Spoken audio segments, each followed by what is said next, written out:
Ever feel like AI is this big mystery? Like, what's okay and what's not? Well, today we're going to try to clear some of that up.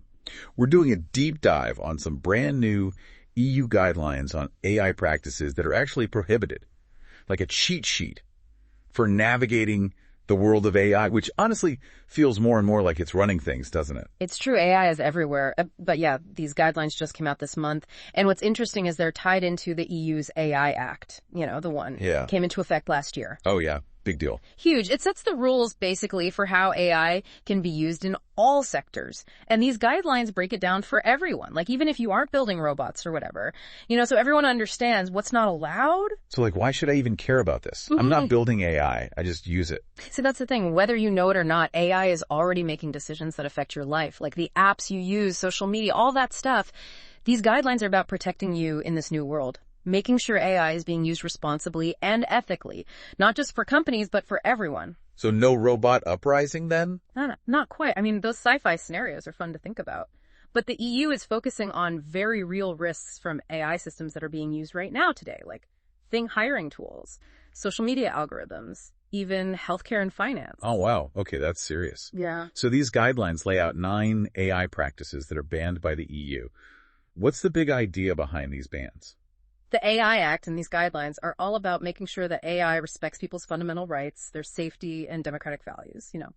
These prohibitions are meant to stop AI systems that could be used to manipulate people or exploit them, discriminate against them, or undermine our freedoms. Like a digital bill of rights then, but for AI. Exactly. The EU is saying certain uses of AI are just totally unacceptable. They're too risky for people and for society as a whole. Makes sense. So let's talk specifics. What's the first thing our listener needs to know? What's banned? Okay, so the first 2 prohibitions, they're about manipulation and exploitation, Article 5(1)(a).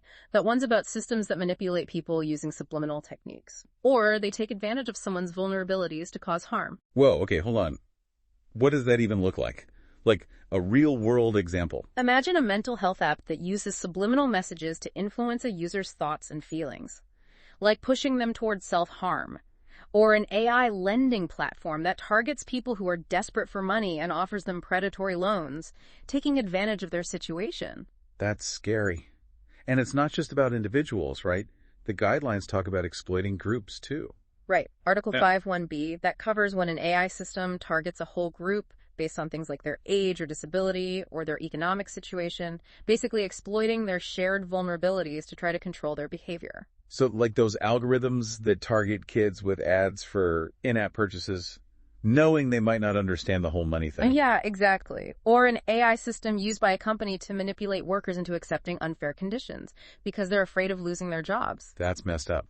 And it can be so subtle, too. Exactly. It's sneaky, and that's why the EU is making it very clear. This is not okay. The whole point is to protect people's right to make their own choices without being tricked or pressured. So it's not about banning all kinds of persuasion, right? Right. Like regular advertising is still okay. Right. It's a fine line. But the EU is focused on preventing AI from being used for coercion and manipulation. There's a big difference between legitimate marketing and the harmful stuff they're trying to stop. Okay, so this next prohibited practice is something called social scoring. It sounds like something straight out of Black Mirror. It does sound like science fiction, but it's a real worry, and the EU is taking it seriously.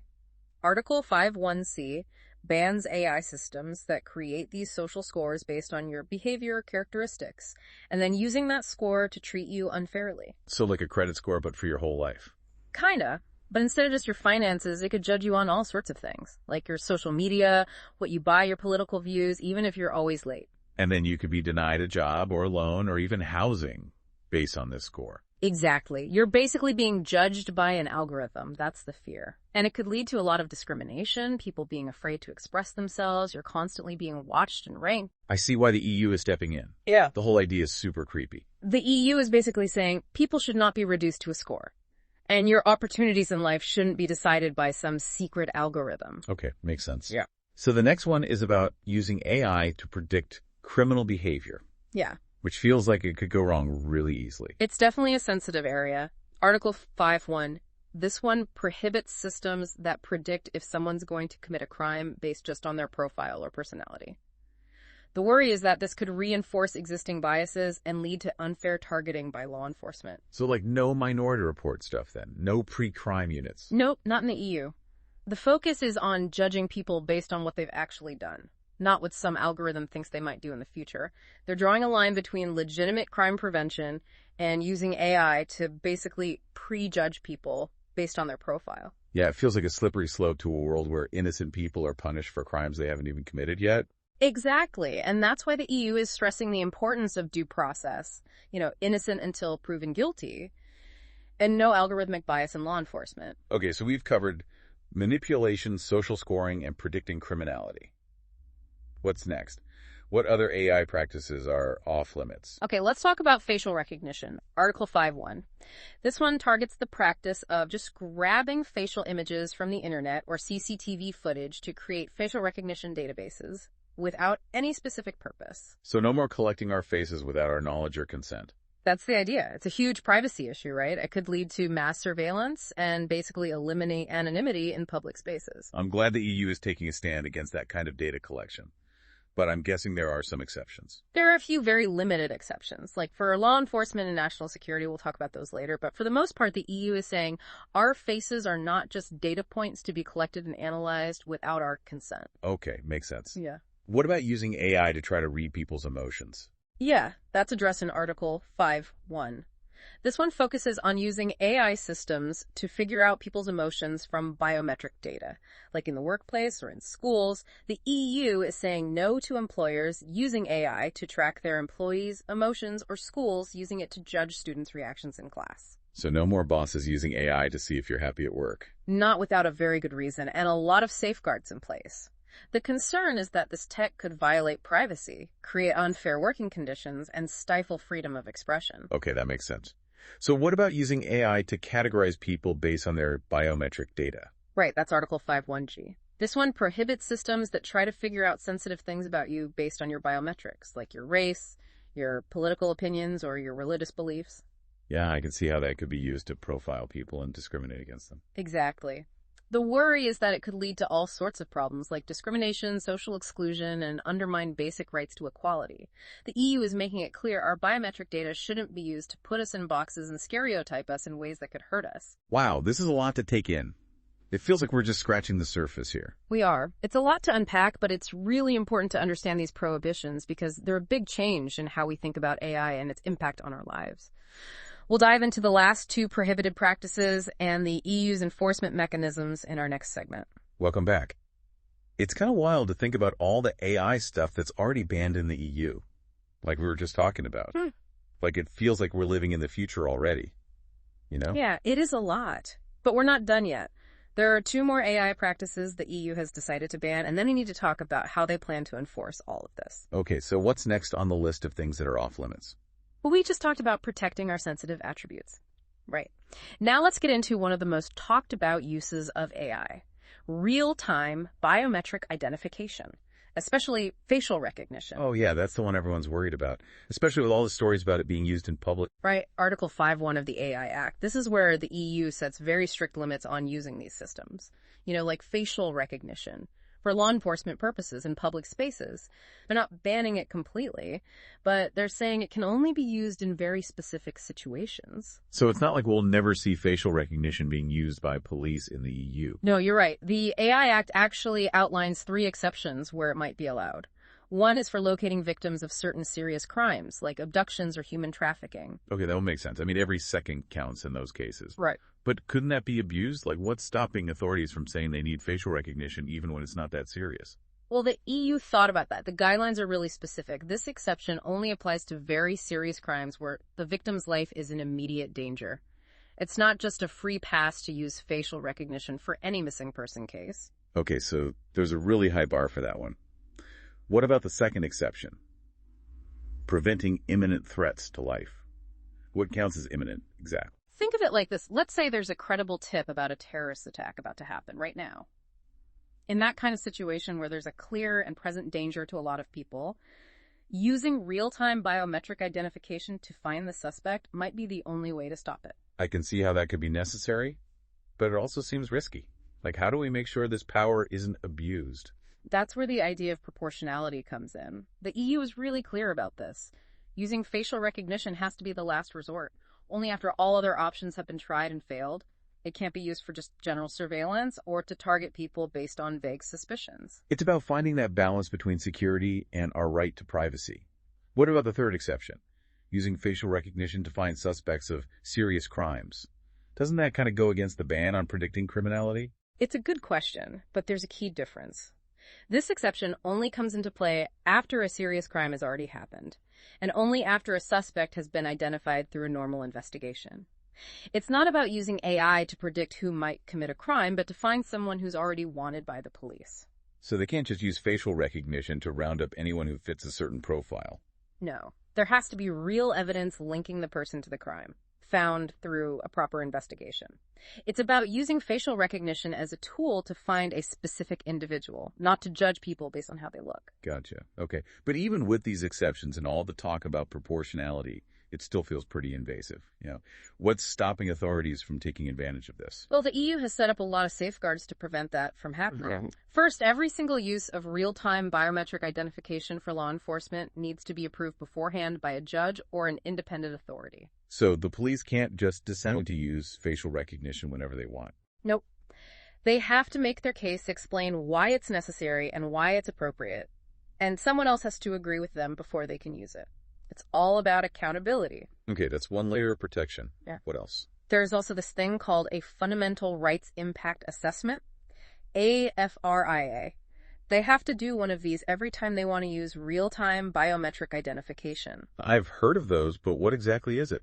It's a really detailed analysis that looks at how using facial recognition might affect people's fundamental rights, like their privacy, freedom of expression, and protection from discrimination. It's about identifying and mitigating any potential risks before the tech is even used. So they're thinking about the bigger picture, not just about catching criminals. Exactly. The FRIA has to include specific plans for things like human oversight, data protection, and ways for people to seek redress if something goes wrong. If their rights are violated. It's about making sure the technology is used responsibly and ethically. That's good to hear. So we've got prior authorization, fundamental rights assessments. What else is there? Transparency is also really important. The guidelines require law enforcement to keep records of every single use of real-time biometric identification and make those records public. Wow, so people can actually see how this technology is being used. Yep. And any data they collect through these systems has to be deleted as soon as it's not needed for the investigation anymore. There are strict rules about how long they can keep the data to prevent them from building up these huge facial recognition databases. So no big brother watching our every move. No, the e-guidelines are very clear. The systems can only be used for the specific reason they were authorized for, and the data can't be saved and used for something else. It's about preventing things from getting out of control and making sure this powerful technology isn't turned into a tool for mass surveillance. This whole thing feels like a really delicate balancing act. Weighing the benefits of facial recognition against the risks to our privacy and freedoms. You're right. It's about finding that sweet spot. And the EU's message is clear. AI should be used to help people not control them. These rules, especially the ones about real-time biometric identification, show how committed the EU is to protecting fundamental rights and making sure AI is developed and used ethically and responsibly. Okay, so we've talked about all 9 of the banned AI practices. But what about enforcement? How is the EU going to make sure companies and organizations actually follow these rules? That's where these groups called market surveillance authorities come in. They're like the watchdogs. They make sure AI systems are following the AI Act and these guidelines. They can investigate, issue warnings, and even give out big fines if someone's breaking the rules. So there are real consequences for not following the rules. Oh, yeah. And it's not just about punishing companies after they've done something wrong. The AI Act is about being proactive. It requires developers and anyone using AI systems to do risk assessments, put safety measures in place, and prove they're complying with the regulations. So it's about building ethical considerations into the development process from the beginning. Exactly. The EU is pushing for a culture of responsibility in AI development. Companies need to be accountable for how their tech affects people and society. Makes sense. Yeah. But what about making sure all the different EU countries are on the same page? Like, won't there be differences in how these rules are interpreted and enforced? Yeah, that's a good point. And the EU has a system in place to deal with that. It's called the EU Safeguard Procedure. Basically, if there's a disagreement about whether an AI system is violating the AI Act, the European Commission gets to make the final decision. That way, the law is applied consistently across all the member states. So like a Supreme Court for AI? Kinda. It's about making sure everyone's playing by the same rules across the entire EU. Okay, so we've covered a lot here. From the specific situations where real-time biometric identification might be allowed to help, how the EU is going to make sure everyone follows the rules. But before we move on, I want to bring it back to our listener. How might these prohibitions actually affect their everyday life? Can you give us some examples? Sure. Let's start with the workplace. Imagine you're applying for a job and the company uses an AI system to analyze your facial expressions during your video interview to try to figure out your personality and how emotionally stable you are. That would be breaking the EU's rule about emotion recognition in the workplace. That just seems wrong. Like being judged by an algorithm instead of a person. It is. And it raises concerns about bias. Could you be rejected not because of your skills, but because of how the algorithm interpreted your facial expressions? The EU is saying no to that. Human decisions shouldn't be replaced by algorithms, especially in situations like hiring. What about other areas where we might see these prohibited practices? Well, think about social media. We all know algorithms are used to show us personalized content and ads. But what if those algorithms start using sneaky tactics or trying to exploit your weaknesses to get you to buy things you don't need or can't afford? That would be a violation of the EU's bans on manipulation and exploitation. That's a little scary. To think these algorithms could be manipulating us without us even knowing? It is. That's why transparency and user control are so important. People should know how these algorithms are being used and have the option to say no to manipulative practices. Okay, one last scenario. Let's say you're walking through a public square and you see facial recognition cameras everywhere. That's where things get a little complicated. Remember we talked about how the EU has put very strict limits on real-time biometric identification in public spaces? Unless there's a very specific and justified reason, like a missing child or a terrorist threat, your face shouldn't be scanned and recorded without your knowledge or consent. It's a good reminder that these prohibitions are there to protect us in our everyday lives, especially as AI becomes more and more a part of our world. Exactly. The EU is making it clear that AI shouldn't be used to take away our privacy or create a surveillance state. This deep dive has been so eye-opening. We've covered the 9 prohibited practices in detail, talked about the exceptions, and learned about how the EU is going to enforce these rules. It's definitely a lot to think about, and it's something we all need to keep learning about and discussing. How is AI changing our world? And how do we make sure it's for the better? Absolutely. The future of AI is being decided right now. Yeah. And we all need to be part of that conversation to make sure it's a future where technology helps us, not the other way around. Thanks for joining us on this deep dive. We hope it was helpful and empowering. And until next time, stay curious and stay informed. Okay, so we've covered a lot of ground on what the EU has decided to outright ban when it comes to AI, but like you said, there are always going to be those gray areas. Right. Exactly. You can't predict every situation. So the EU has built in some exceptions to the rule, like we talked about real-time biometric identification being super restricted. Well, there are a few specific cases where it might be allowed. Right, like in those super high-stakes situations, we talked about 3 main exceptions. Yep, and the first one, remember, that's all about searching for victims of certain serious crimes. Like if a child's been abducted or in cases of human trafficking. Okay, I get that time is of the essence. But how do they prevent this exception from being misused? Couldn't authorities try to use facial recognition even for less serious cases? Well, the EU was pretty smart about this. They made it very clear that this exception is only for very specific serious crimes, where there's an immediate and very real threat to the victim's life, not just any missing person case, So they can't just use it willy-nilly. Yeah. The stakes have to be really high. What about that second exception, the one about preventing imminent threats to life? How do they even define imminent in those guidelines? Think about it like this. What if authorities get a tip that there's going to be a terrorist attack and they know the location and everything? In that situation where there's a clear and present danger to a lot of people, using real-time identification might be the only way to find the suspect in time. I see that, but it also seems like a lot of power, Yeah. It's got to be a tough decision to make. It is. It's about balancing security with individual rights. That's why the EU guidelines are super clear that using facial recognition has to be a last resort. Only if nothing else will work. They can't use it just for general surveillance or target people based on a hunch or anything like that. So it's like the absolute last option to prevent a tragedy. And what about that third exception, the one about finding suspects after a serious crime has happened? Didn't we talk about how predicting criminal behavior is banned? We did, and it's a good question. This exception is different because it only applies after a crime has already been committed, and the police have already identified a suspect through their normal investigation. It's not about using AI to predict who might commit a crime, but to track down someone they already know is wanted. So they can't just use facial recognition to go after anyone who fits a certain profile. Exactly. It has to be someone who's already linked to the crime through evidence. They can't just use an algorithm to round people up based on how they look. Got it. Okay. So even with these specific exceptions and all the emphasis on only using facial recognition when it's truly necessary, it still feels kind of Big Brother-ish, you know? What's stopping authorities from abusing this power? Well, the EU has thought of that, and they've put in place some pretty serious safeguards.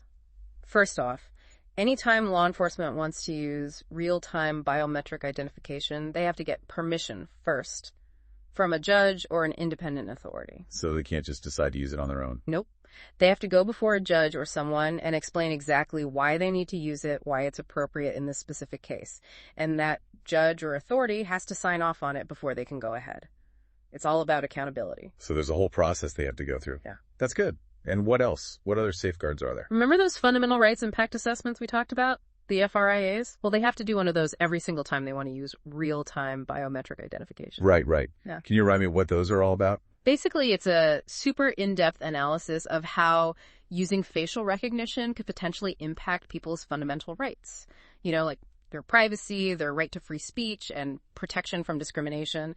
It's about thinking through all the possible risks before the tech is used. So it's not just about catching the bad guys. Yes. It's about making sure people's rights aren't trampled on in the process. Exactly. They have to include specific plans for things like human oversight, making sure the data is protected, and giving people a way to seek recourse if something goes wrong or if they feel like their rights were violated. Okay, so there's that too. So we've got prior authorization from a judge.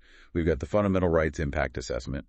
What else is there to keep things in check? Well, transparency is a big one. The guidelines say that law enforcement has to keep a record of every time they use real-time biometric identification and make those records public. Wow, so anyone can see how and when they're using this technology? Yep. And they can't just hold on to the data forever either. Any information collected has to be deleted as soon as it's not needed for that specific investigation. They can't create these giant databases to use later. It's about preventing mission creep and making sure this powerful technology doesn't turn into a surveillance tool. This whole thing is a lot to wrap your head around. Yeah. You know, balancing the potential benefits of facial recognition with the very real risks to our privacy and our freedoms. It is. It's a tightrope walk for sure. But the EU's message is loud and clear. AI should be working for us, not the other way around. And these safeguards, these restrictions, they're all about making sure that happens. Wow, what a deep dive this has been. We've learned so much about the 9 AI practices that are banned in the EU, the exceptions to those rules, and all the measures in place to prevent those exceptions from being misused. It's a lot to think about. It really is. And it's important for everyone to stay informed about these issues because AI is only going to become more a part of our lives. You know, It's up to all of us to make sure it's used ethically and responsibly. Absolutely. The future of AI is being shaped right now, and it's up to us to make sure it's a future we can all be proud of. So thank you for joining us on this deep dive. We hope you found it informative and empowering. And until next time, stay curious and stay engaged.